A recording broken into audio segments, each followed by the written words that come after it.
Alright, hello. My name is Candace Calvin. I'm here today to talk to you about alcohol and the effects it has on you. I'll explain what norepinephrine and dopamine do to your body. I want to talk to you about drinking and driving and why there is an age limit. I want to share with you about my experience with drinking and driving, not only what it has done to my friends and family, but what it has done to me. I was never a partier in high school, but started to hang out at college parties. I was always the responsible one. My brothers were the ones who partied like crazy. I saw the mistakes they made and the trouble they got into with the legal system. I made it my goal not to be like them. I didn't want to be the stupid one trashing houses, breaking things, beating up people, and running from the cops. I was living on my own and working 2 good jobs. I drank occasionally at the bar, but would mainly stay home.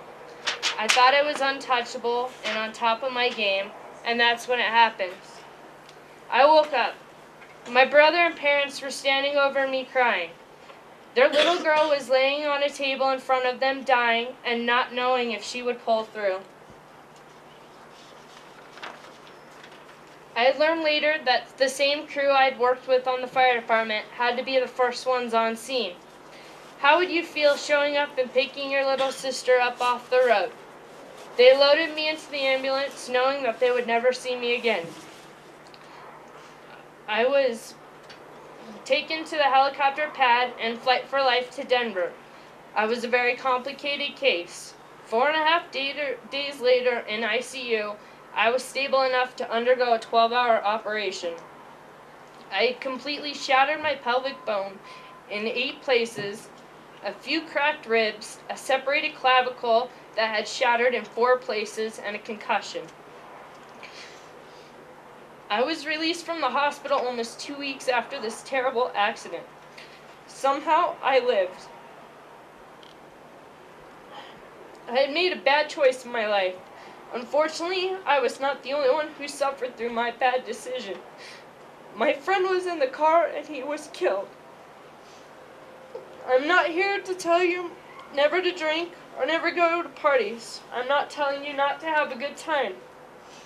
I just want you to think. Maybe you don't care about what alcohol does to your body and brain. Maybe you don't care about the person you are when you drink.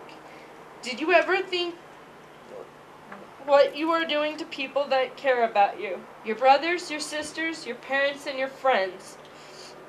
You can sit back and think that nothing could happen to you and keep beating the odds. It doesn't matter if you've only drank a couple of times or at all. Either way, something is going to happen to you sooner than later. It doesn't matter how good of a person you are or how bad. It doesn't matter all the good choices you make, the worst thing can happen to you.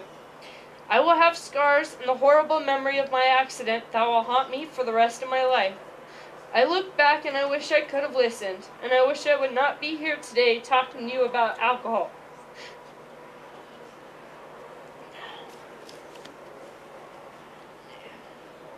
If only I had made a better choice, my friend would still be alive. My life was going too fast and evolved around my friends. When I went out, I was a social drinker and always with friends. I knew everybody and had a lot of friends. Since my accident, I have 2 friends left. So ask yourself, were they really friends? They will be there for you when you want to drink, but will they be there for you when something happens? No. Just keep all of this in mind. Don't end up like me. Make the right choice because the choice is yours and we all have to grow up one day. Graduation is coming up and you all have some kind of plans for partying. What are you going to do? I want to share with you guys a poem. Somebody should have taught him. I went to a birthday party, but I remembered what you said.